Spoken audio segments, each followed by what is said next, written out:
أهلا بكم مشاهدينا الكرام من جديد. يعد نشاط التدريب والتنمية من الأنشطة الأساسية والتي تتفق عليها الدول المتقدمة وتصرف عليها أموالا طائلة لتدريب أفرادها، وهذا أيضا يشير إلى أهمية تدريب الكوادر سعيا للإنتاجية. وقد تعددت الدراسات في هذا الخصوص واتضح أثر ومدى أيضا تلك الدورات على حياة الأفراد من خلال الخبرات والتطوير في جميع المجالات. فقرتنا لهذه الساعة إن شاء الله سنتحدث خلالها عن مدى نتائج وتأثيرات الدورات التدريبية على حياتنا، ومن هنا ينضم معنا عبر الأقمار الصناعية من تلفزيون جدة الدكتور ماجد جنش، مدير أو مدرب تطوير الذات والسلوكيات. صباح الخير دكتور. يا هلا. صباح الخير أستاذة فوز، يا هلا وسهلا، وصبح عليك وصبح على المشاهدين جميعا. حياك الله وبياك دكتور ماجد. خليني أسألك بداية عن يعني مجتمعنا، حيث تعددت وسائل الدورات وأصبحت اليوم متاحة بين أيدي الجميع، خصوصا الدورات يعني اللي عن طريق الإنترنت. خليني أسألك عن مدى تعطش المجتمع للتطوير من خلال هذه الدورات. في البداية نقول بسم الله الرحمن الرحيم والصلاة والسلام على أشرف الأنبياء والمرسلين. بصراحة مجتمعنا العربي وبالأخص المجتمع السعودي متعطش جدا جدا للدورات. الدورات صارت هنا على شقين، الدورات الإلكترونية اللي تعتبر عن طريق الأونلاين والدورات المباشرة. اللي يخلي مجتمعنا يتعطش هنا إذا كنا في مجال العمل، فمعناته التسابق الوظيفي أو الترقيات صارت هنا تحتم على الموظف أخذ دورات. الدورات هذه تنمي من تطوره وتنمي من ذاته وتنمي من شخصيته، سواء في التعامل مع الناس، في التعامل مع الجمهور، في التعامل مع موظفينه إذا كان رئيس، أو في التعامل مع المرؤوسين إذا كان هو مرؤوس، مع زملائه، مع أهله في البيت. طبعا في ناس هنا يقول لك أنا والله صعب علي أني أحضر دورات باستمرار، فعشان كده جاء الشق الثاني اللي هو التدريب الإلكتروني أو التدريب اللي نقول عليه عن طريق الأونلاين. أيضا أضيفت مؤخرا شيء معين وهي الدورات عن طريق الواتساب، وهذا أي نعم ما هي ذات جودة عالية زي التدريب الإلكتروني أو التدريب المباشر. يعني لو نحن صنفناها حنيجي في المرتبة الأولى حنقول إنه التدريب المباشر هو أفضل تدريب، صح. بعد كده التدريب الأونلاين، وبعد كده التدريب عن طريق الواتساب. رغم اني انا ما احبذ كثير الواتساب، ولكن هو موجود فعلا. انا بصراحه يعني اول مره اعرف انه في تدريب بالواتساب دكتور، لانه فعليا اذا كان في تدريب بالواتساب فهو الوحيد الذي لا يجدي. هو غير، ما نقدر نقول انه غير مجدي استاذه فوز، ولكن نقدر نقول انه مدى جدوته ما تزيد عن من 5 إلى 10%. حلو. طيب دكتور، هناك إقبال أيضا على الدورات ومن فئة يعني تبحث عن تطوير الذات. هناك فعليا أشخاص يعني يحبون تطوير أنفسهم يعني إيش سموها، ينضمون لدورات معينة في هذا المجال. وانت شايف دكتور يمكن وعارف انه في الايام او في السنوات الفائته كان هناك كثير من المدربين للاسف الشديد، او ما نقول كثير، بعض قله من المدربين يعني جو للسعوديه على اساس انه هم مدربين، انتشر لهم صيت عالي جدا، وبالنهايه طلع نصاب. بالتالي هذا يؤكد انه فعلا مجتمعنا يبغى التطوير، حتى مع الأشخاص اللي ممكن يعني يستثمرون هذا التعطش ب يعني النصب والاحتيال زي أنا ما ذكرت. والله شوفي، أنا بقول لك بالنسبة التدريب يعني للأسف طلعت عليه حتى إشاعة تقول التدريب مهنة لا مهنة له، مهنة من لا مهنة له. أنا أنصح طبعا زي ما قلت أنت في بداية حديثك، المجتمع متعطش جدا للدورات والتطوير. أول كان في السنوات الفائتة كان اللي دائما يحضر الدورات التدريبية أو المتعطشين هم الناس الموظفين سواء رجال أو نساء عشان يطوروا وظيفتهم، صح. أول شيء يطور من نفسه. الآن وجدنا زخم هائل حتى من الشباب والشابات يبغوا يطوروا نفسهم حتى قبل الوظيفة، بحيث أنه لما يجي في الوظيفة منها أنه يحطها في السيرة الذاتية حقه أولا، ثانيا أنه هو بنفسه يكون متطور ويقدر يتعامل مع الناس. ولكن أنا أنصح أي شخص سواء كان رجل أنثى كبير صغير، قبل ما تأخذ أي دورة أو لا يغرك البروشور أو جودة البروشور أو جماله أو مدى نقائه أو مدى المحاور الموجودة في البروشور هذا، دائما انت لما تبغى تدور دوره عشان تطور، اول شيء شوف ايش اللي ينقصك، شوف ايش قدراتك. ما يجيني واحد مثلا في سن صغير يبغى يتدرب دوره مثلا اطلق العملاقه اللي بداخلك، اشياء او اداريه تخص المدراء او هذا، لا انت شوف الشيء اللي ناقصك، شوف الشيء اللي يوافق قدراتك، هذا اولا.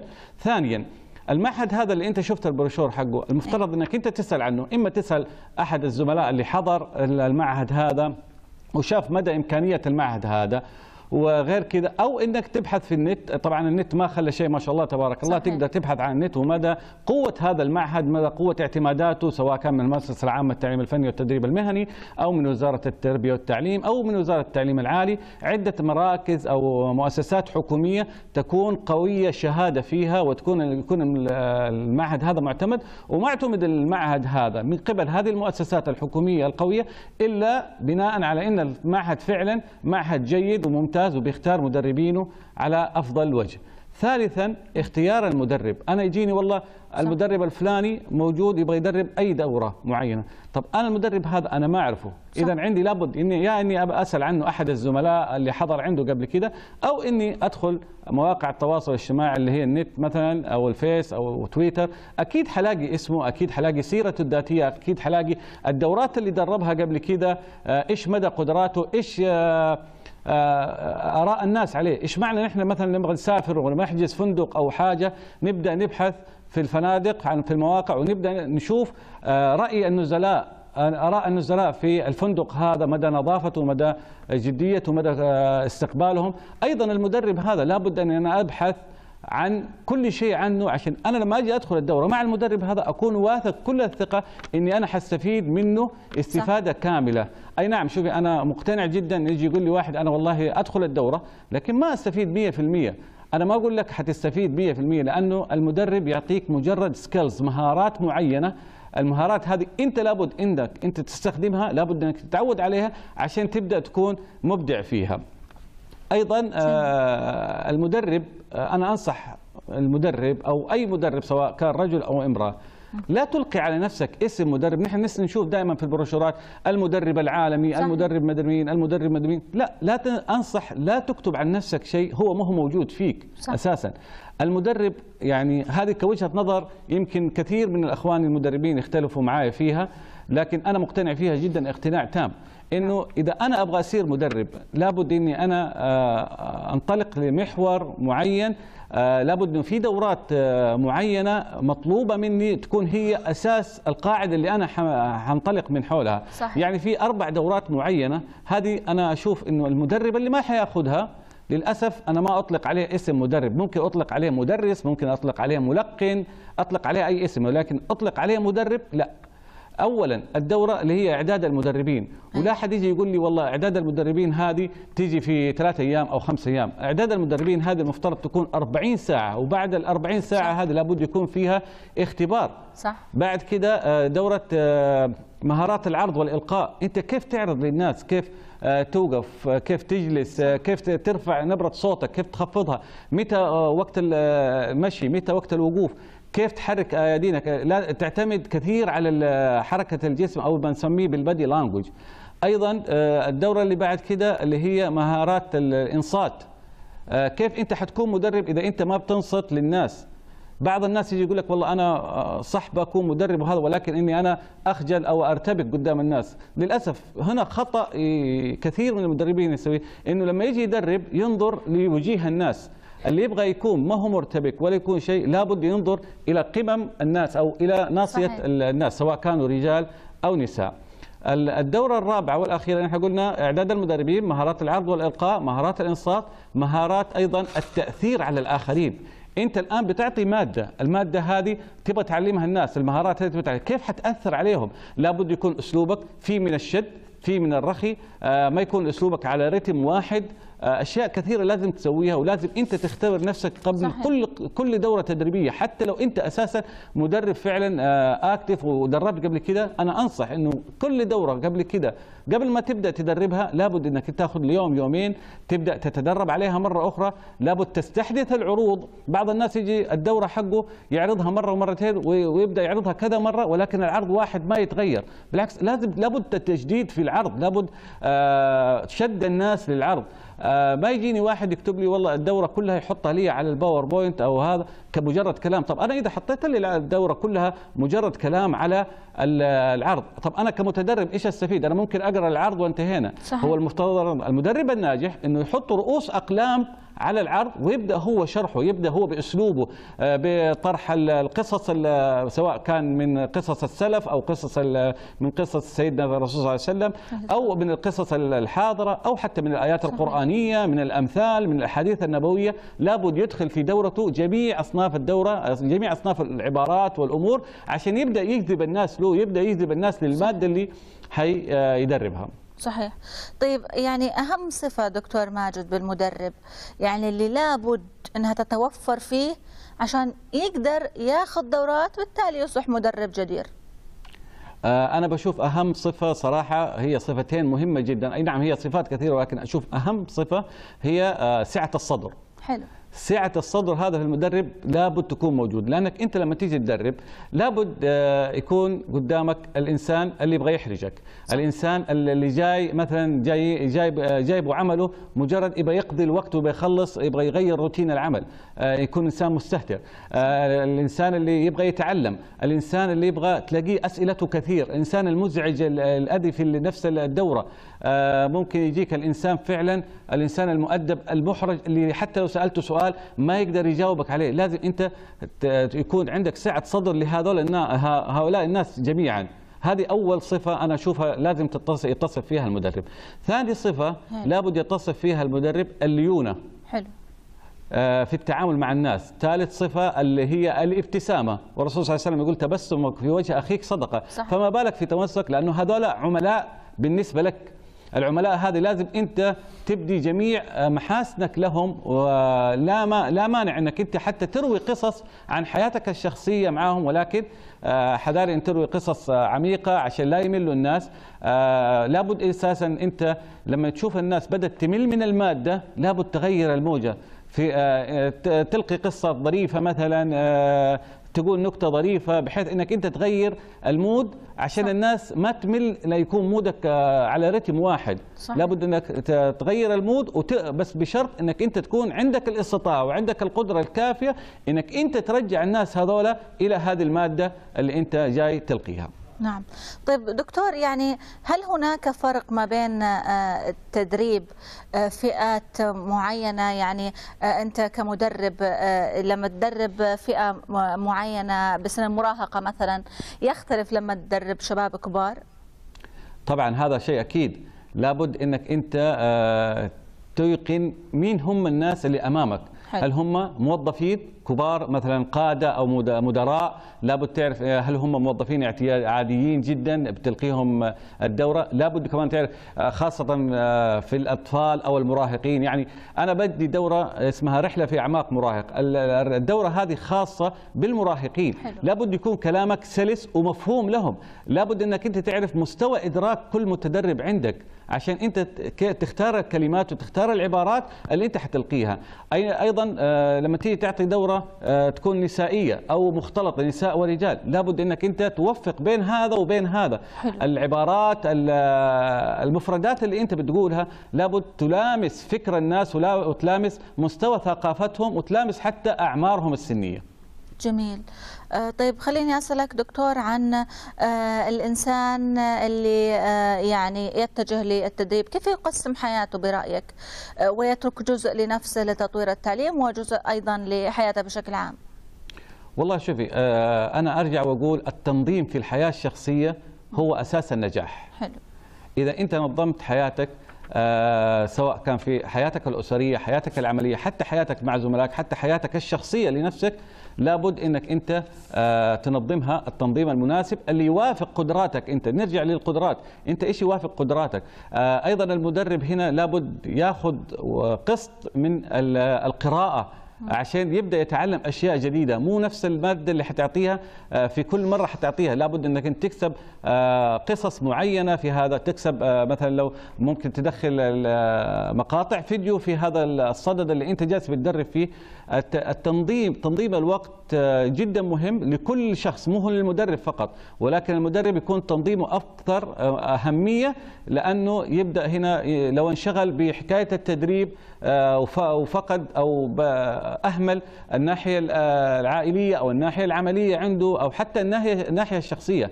للاسف بعض الاخوه المدربين سواء كانوا رجال او نساء يلقي كل باله وكل فكره في التدريب وينسى المجالات الاخرى. لابد انك انت تكون تنظم توافق الامور هذه.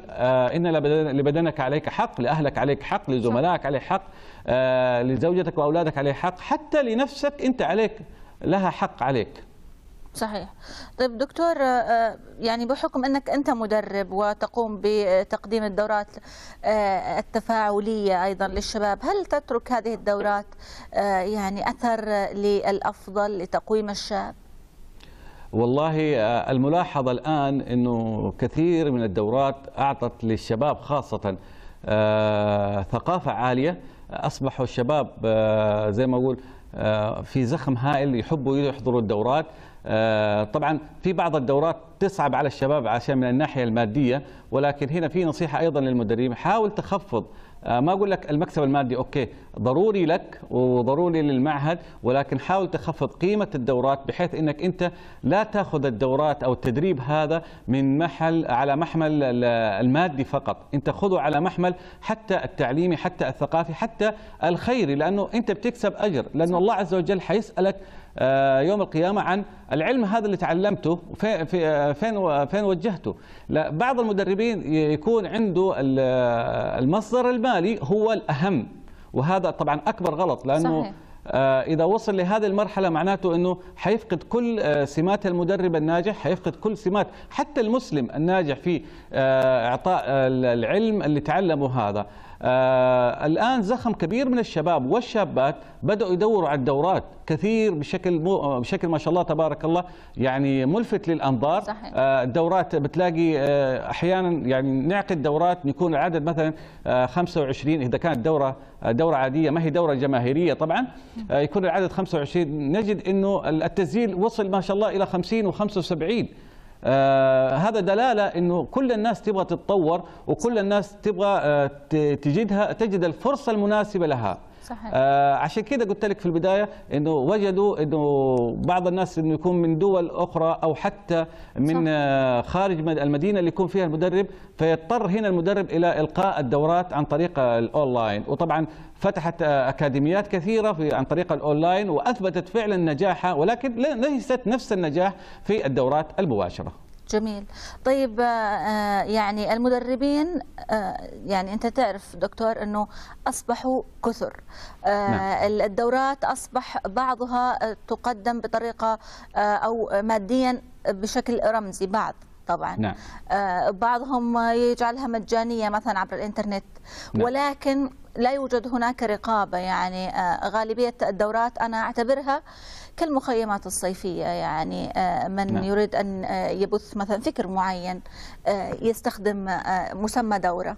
فهل ترى أنه لابد، وهو المفروض لابد، من وجود رقابة من مؤسسات الدولة عليها؟ أنا مو أني أشوف أنه لازم رقابة، بل بالعكس المفترض جدا يكون في رقابة. عندنا المؤسسة العامة للتعليم الفني والتدريب المهني، عندنا إدارة التدريب. هذا المفترض أنه ما يعقد أي معهد أو أي مخيم صيفي دورات أو صح. حتى محاضرات وليست دورات، لأنه في ناس كثير بتخلط بين الدورات وبين المحاضرات. صح. المحاضرة هي ما تكون ما بين 2 إلى 5 ساعات، هذه في يوم واحد، ولكن الدورة هي ممكن يومين أو تمتد إلى يومين أو 3 أيام. أنا لا أعرف من أين أتوا بمصطلح دورة يوم واحد. هذا شيء غريب. أنا أشوف أنه الدورات، واللي تعلمناه صراحة أنه الدورات لابد تكون أكثر من يوم عشان تطلق عليها اسم دورة. ولكن في هذا الصدد لابد أنا أشوف أنه المؤسسات الحكومية لابد تكون عليها رقابة، أقل شيء يكون في مندوب أو قبل المخيم الصيفي هذا أو المعهد هذا اللي حيلقي دورة لابد يكون في تصريح أساسا بإقامة هذه الدورة، لابد أن المادة هذه تعتمد من المؤسسة العامة، صح. لابد أن المدرب نفسه يعتمد عشان ما يجي المدرب يلقي أي فكر. بعض المدربين ممكن يلقي أي فكر يكون الفكر هذا يعني إن شاء الله ما أذم أحد، لكن قد يكون الفكر هذا فكر مغلوط، وليس ما أقول هدام ولكن قد يكون مغلوط، فيتعلم الشاب على أثره أو الفتاة على أثر هذا المدرب اللي ألقى الفكر المغلوط هذا، فيكون بناؤه جدا هش، يعني ممكن يطيح البناء هذا في لحظة من اللحظات. لابد الرقابة تكون جدا صارمة، لابد المحاسبة على المعاهد أيضا على المدربين. صحيح. للأسف زي ما قلت لك في البداية بعض المدربين يقول لك أنا المدرب العالمي وتلاقيه يدرب في مجالات عدة للأسف. لكن أنا بقول لك حاجة، إعداد المدربين، دورة إعداد المدربين اللي قلنا عليها 40 ساعة هذه وفيها اختبار، هذه تعدك أنك أنت تكون مدرب عام وليس مدرب متخصص. في دورات تخليك أنت مدرب متخصص في مجال معين. صح. في بعض الناس يقول لك انا ادرب في كل حاجه، ادرب في تطوير الذات في كل شيء، حتى صح. تطوير الذات لها اقسام محدده، ما نقدر ندرب في كل المجالات، لابد يكون لك مثلا مدرب في نظريه تريت، مدرب في العلاج بخط الزمن، مدرب في تطوير الشباب الصغار، مدرب في تطوير النساء. يعني حتى الان وجدنا انه بعض النساء يكون عندها مثلا خبره كبيره في المكياج، حلو مثلا او في الطبخ، فتلقي دوره. انت على اي اساس القيتي دوره؟ اوكي انت عندك خبرتك وتعلمتي وعلى اساس هذا، لكن الدوره هذه انت القيتيها، انا ما اقول اوكي ممكن تلقيها على صحباتك، على اخواتك، على زميلاتك في العمل كمحاضره او كمعرفه، لكن انها تكون كدوره فيها شهاده، والشهاده هذه تعتمد عليها الفتاه هذه، انا ما اشوف انها فيها مصداقيه صراحه. انت عارف دكتور، يعني انا عندي تلوين الوجه او صبغ الوجه ارحم بكثير انه تجيك واحده ما تعرف شيء بالمكياج تعمل دوره، ارحم بكثير من اللي يجي مثلا يعمل لي دورة يعني كيف تصبح مثلا ناجحا ولا كيف تصبح نجما. ويعني هذه طبعا هذه الدورة عملها واحد من نجوم السوشيال ميديا قبل فترة، طبعا أنا يعني أقدره لأنه حرام، يعني صغير ومراهق ومقبل على الحياة بقوة، بس فيه يعني مؤسسة أتوقع غير رسمية هي اللي رعت هالدورة هذه وقالت انه هو الان حيكون مدرب عظيم وهو ما عنده شيء من الدورات، وعلى اساس انه هو وبمبالغ طائلة يعني طلب من الجمهور اللي يبغى يتعلم كيف يصبح نجما وكيف يصبح يعني ناجحا وبقوة يحضر هذه الدورة. فانا هنا اعتبرها الطامة. هو زي ما قلت يعني السوشيال ميديا دحين سمح للناس كلها انها بتعطي دورات، ولكن انا بلاش اسميها دوره عشان كمان ما اجحف حق الناس، ممكن اسميها معرفه يبغى ينقلها للناس، اوكي هذا ممكن انا اقبلها، ولكن مسمى دوره ترى المسمى كبير وليس سهل. صح. انه يلقى، ومسمى اني انا مدرب ترى مسمى جدا قوي.